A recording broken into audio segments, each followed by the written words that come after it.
nice thing about the AI aspect is that it's very good at generating molecules. But the reality is you still have the problem that you have to go through and then make and test those molecules. And one of the aspects that we focused on is that synthetic chemistry is really ready for a revolution in the way that we can automate the research process for discovering molecules.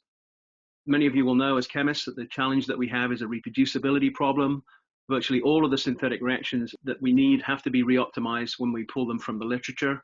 And then there's also the challenge of actually then being able to scale those reactions when we need to be able to make materials on larger scale for increasing application testing, where we usually have to go through a re-optimization every 4x increase in scale.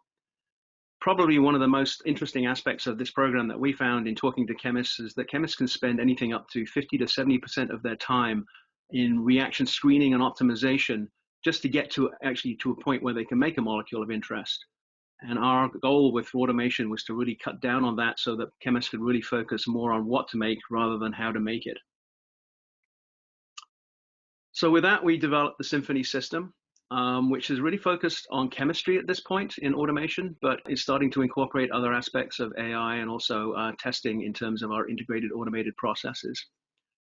SynFini is a fully automated multi-step synthesis program that can take virtual molecules to product in a fully automated and integrated way.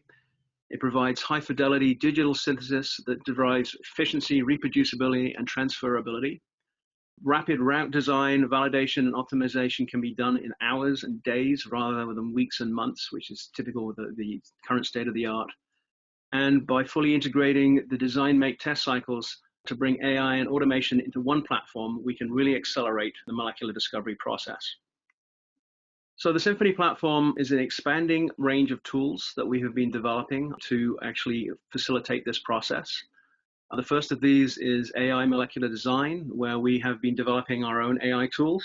One of these, which is Dazzle for molecular design. Although I should say we are actually very capable of working with other AI systems and have had collaborations with other AI companies where we integrate their AI systems with our automated platforms. The second stage is the route design process, where we've extended AI and machine learning to create a program called SynRoute, which can design multi-step routes to target molecules in seconds and provide a very comprehensive way in thinking about the overall strategies for making molecules. Now, this is still based on the literature, and one of the things that we have to do is still validate that chemistry. So we needed a high throughput screening, reaction screening and optimization platform, which we developed called SynJet, which uses inkjet printing to print reactions at microscale and integrate that with online analytics so that we can get real-time analysis and screening of chemistry as well as optimization to be able to say, does this chemistry work, and can we actually then scale it to a point where we can actually do multi-step synthesis to make these molecules. We then actually have a multi-step synthesis system called AutoSyn that we've developed, which is a flow chemistry system that enables multiple multi-step synthesis at the milligram to gram scale.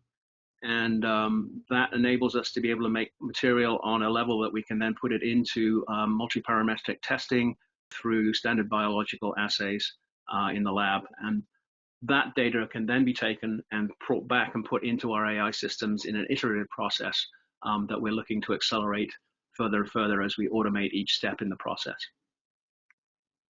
The Symphony components are all connected into a common workflow platform to allow data to be shared from one workstation to another. This allows chemistry designers to design, schedule, and run workloads from their desktop. So the basic workflows that we've looked at in design, make, tests are, generally speaking, quite complicated. This gives you an overview of some of the processes that we go through here. But generally, it starts with the initiation of a program, either something that we're doing in-house or working with a partner to look at a particular target that we're interested in, involved in doing data acquisition, either from the literature or working with data that we already have around SAR around that particular target. We then build models around those for AI design and cheminformatics filtering for properties of interest, and develop the assays that we need to actually set up and run in the design, make, test process. Once we have those in place, we then go into a round of AI design to design a series of molecules to address specific parameters that we want to optimize. We integrate into that AI design route planning to say what's the synthetic synthetic accessibility of those compounds, and then go into building our building blocks or screening chemistry to actually then give us methods for making those molecules in very high throughput that will then go through into purification and into the various types of assays that are needed to give us the data around that particular approach. As we go through each cycle, we compare the results against our target product profile and the AI design parameters. And once we actually achieve the profile that we're interested in, we can then actually get to project completion.